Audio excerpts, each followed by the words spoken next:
from the BBC World Service in association with ABC and All India Radio. This is Stumped. Hello and welcome to Stumped, your intercontinental hit of news, features and debate from the quirky world of cricket. I'm Charu Sharma for All India Radio, once again home in Bangalore, where we're still confused about this whole new COVID variant. We've got a curfew till 10 p.m. every night on the weekdays, and the weekends are all locked out. So, well, not happy going still. Not happy with the Indian team either. What with this churn at the top, and they've just forgotten how to win in South Africa.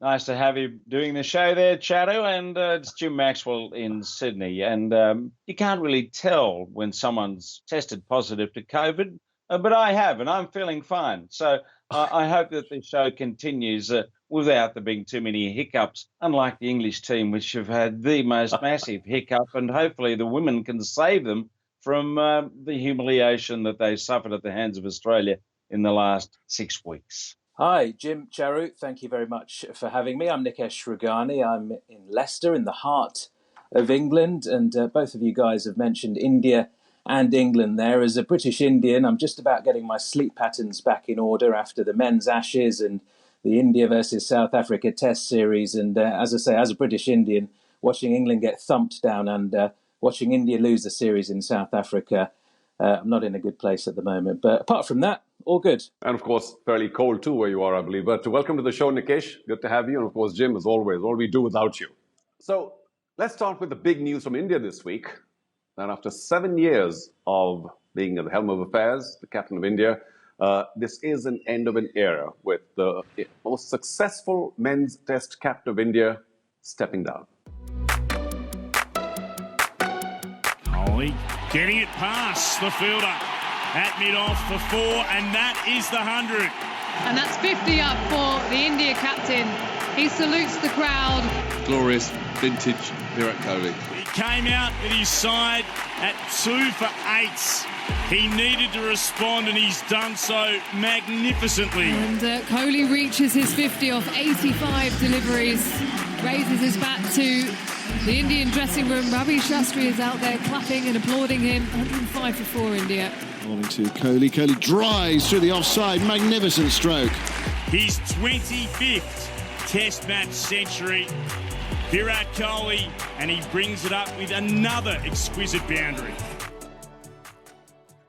So Virat Kohli has stepped down as the Test captain of India. Not without distinguishing himself, though, because he played 68 Test matches as captain and won 40 of them, giving him the winningest ever win percentage in Indian Test cricket history. And of course, that makes him the 4th winningest captain in the history of Test cricket itself. Fabulous record. Why did he leave? We'll get to hear more of that. Now, in a statement on social media, he said, and I quote, "It's been 7 years of hard work, toil, and relentless perseverance every day to take the team in the right direction. Everything has come to a halt at some time. I've always believed in giving 120%. And if I can't do that, I know it's not the right thing to do. I cannot be dishonest to my team." So a pouring of some emotion there by the Indian captain. Jim, Nikesh, we will discuss our reactions to the news shortly. But first, let's go to Kolkata, where a good friend of mine is joining us, the former Test cricketer and now National Selector, and of course the president, let's not forget, of the Indian Cricketers Association, Ashok Malhotra. Ashok, welcome to Stumped. I will get straight to it. Ashok, what is your reaction to Kohli stepping down? And do you think that all things considered, it was the right decision at the right time? If you say so. But I think Kohli has been simmering. He's been upset, he's angry, and he has been simmering since he has been removed as a ODI captain. You know, he's been very, very upset because he wanted to captain a ODI and Test side. So once he was removed as a ODI captain, and after what he probably gave a press statement or press interview where he contradicted the BCCI president and a former Test captain. So he knew his days are numbered. So I would honestly believe that he jumped before he was pushed. So that is my thinking, because we know his Test record as a captain is unbelievable. His Test averages he's a legendary batsman of Indian cricket, and all in all a wonderful ambassador of the game. And believe you me, whatever cricket we have seen after him, especially the ODIs, that aggression, that positive intent, and the body language of the team is not the same. So he will be missed. But the fact is, somewhere along the line, I believe he is still upset. He's angry. Somebody has to put a hand around his shoulder and tell him, calm down. We need you. India needs you. Indian cricket needs you. What about the whole process of communication? Because he claimed, of course, that the board didn't quite communicate with him and just sort of put it out in the media there an hour and a half, or was it a day and a half before they were supposed to go to South Africa? And why is it so difficult for the Indian captain, the chief of the cricket board, and perhaps the selectors to just have a chat about, how should we take this whole thing forward? Because surely he's one of the biggest constituents of the game at this point of time in India. You're spot on, Charu.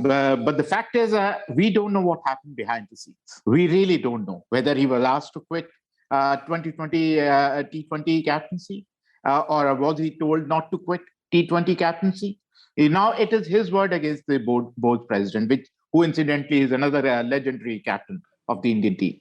And now with the chief of selectors chipping in, I don't know whether he wanted to say things or he was told to say things.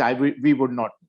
But the fact is, things are not hunky-dory between Virat and the BCCI. And he knows BCCI, we all know, BCCI is an all-powerful body. They never liked somebody who gets sometimes bigger than the BCCI. The fact that is really a fact. And Virat was calling shots, but it is not to be, because captains come, captains go, players come, players go, but BCCI remains there. I would say that is what he learned the hard way. But the fact is, he's still hurt, he's still simmering, he's still very angry, although he's not saying, but his body language is saying it all. Even in the huddle, he is not in the middle of it. He is outside the huddle. And I don't think he has been of any help to KL Rahul the way MS Dhoni was to Virat Kohli. Well, that's a shame. And I'm also disappointed because when Saurav Ganguly was captain, he was certainly seeking better relationships with the board at that point of time. And for him now to go back to what you suggest are the ways of the board, that is a touch disappointing. But I'm sure you are in touch with lots of other players. What is the general thought among the Indian cricket players, or the former players that you may be in touch with? See, everybody's upset the way it has been, the whole melodrama, the way it appeared, because it could have been handled much better. We understand because probably board didn't want him to be the ODI captain. They didn't want two white ball captains. We would not know. But the moment he resigned a T20 captain, he sounded his death knell, as a skipper. So I think he knew writing was on the wall. And ODI captain, when he was removed, everybody knew that he was going to be sacked as ODI captain, except for Virat, who refused to read the writing. Everybody else could read the writing of the wall. And this time what he has done is, he has probably, before he could be sacked, he has resigned. But as I'm saying again and again, he's very upset. Most of the cricketers around the country are of the opinion that probably he was too high-handed. Somebody say he probably missing Ravi Shastri. So we would not know. But the fact is, it could have been handled in a much, much better way. The only problem is with Virat going out, the entire thinking, entire body language, entire mental state of the team has totally changed. Ashok, it's Jim Maxwell, and I'm not surprised to hear what you say. Self-interest is always the favourite, and when you've got big personalities, you're going to have leadership crises. And the crisis you might get out of this is that Kohli says, I've had enough in another year's time, and I'm not going to play anymore. Are you concerned about his future in the Indian team as a result of all this dispute between number one player and the BCCI? If I would be in the board president's place, I would put my hand around his shoulder and tell him to calm down. Because Indian team needs, Indian cricket needs Virat Kohli. And he has a good 3-4 years still with him. Where he might be, his best years are just before him. So I would say so. What you said, the way he's upset. He's a guy with a great ego. Because Indian cricketers, they're larger than life. They have got huge egos. And when you do something like that, then they can do anything. But I hope he does not do that for the sake of Indian cricket, for his own sake. The way he has left his captaincy, anything is possible. And the way he played the last ODI Because he's such a good player, he can score 50s in his sleep. He's such a good player. He's a legendary batter. But the way he went around, because the running between the wickets, turning ones into twos, twos into threes, that aggression was totally missing. And his body language says that he is not in thick of things as of now. Even in the hurdle they had, he was not inside the hurdle. He was outside the hurdle. So that shows that he is still very upset. And what you said, you have a point. We might see that happening. I hope not, but I pray not. But it can happen. Because he hasn't scored an international century for 2 years. I mean, have we seen the best of him? And what's the legacy from here for what he has achieved for India and the carry on that's going to take place from this point? Because it looks a bit 50-50 as to what he will contribute by his influence as a batsman and a leadership force of some sort. See, as a batsman, he still might deliver. But if you talk about being in the leadership group, I doubt it. Because I don't know. Because I've only seen one ODI where his body language is totally different. He's not a part of the think tank. He's not coming and suggesting anything to KL Rahul, because he's left KL Rahul on his own. So I don't know. And when you talk about his legacy, we all thought he'll reach Sachin Tendulkar's 100 the way he was going. But as you said, 2 years without 100, which is unimaginable to say the least. And definitely pressure is mounting on him. So I think we might still see him. But maybe at his best, I would not know. I think the only guy who can bail him out, bail Indian cricket out, bail Virat Kohli out is MS Dhoni. Ashok, it's Nikesh here. Of course, we talk about the no century in 2 years, but lots of great moments as a skipper during that time, particularly in Test cricket as well. For you, what is your one standout memory, your one standout moment from Virat Kohli, the leader? See, Virat Kohli, he's a leader, and what stands out is the way he took on the Aussies when he took on the captaincy after MS Dhoni resigned. He got back-to-back 200, and we were chasing 340, 350, and he kept going. And he started that legacy that we're going to win. We're going to, we are aggressive. We are positive. We're never say never kind of a thing. And that rubbed on everybody and the fitness levels. If you look at this team, they are the fittest team ever who has ever played for India. And that is the legacy of Virat Kohli. Because he himself became so fit. He himself led from front. And the number of matches he won as a captain. And, he made us believe, plus playing those 4 fast bowlers on foreign lands and making India believe, the entire India, the billions of people believe that we can beat anybody in the world outside India. Because India was supposed to be the, winners in India. But outside, we were sitting ducks. He turned everything around, and it is thanks to him. If Saurav told us how to look into the eye of the foreigners and fight with them, stand up to them, then Virat told us how to win. And it's interesting you say there, I was just going to touch on that as well, the similarities between himself and Sourav Ganguly, the captain, as well. Lots of aggression. There's lots of similarities in the way they went about things and differences as well. And as you say, Kohli has taken that to another level. So massive shoes to fill for anybody coming in next. We've seen the white ball team's been handed over to Rohit Sharma. He will lead the white ball teams for the foreseeable future when he's fit again.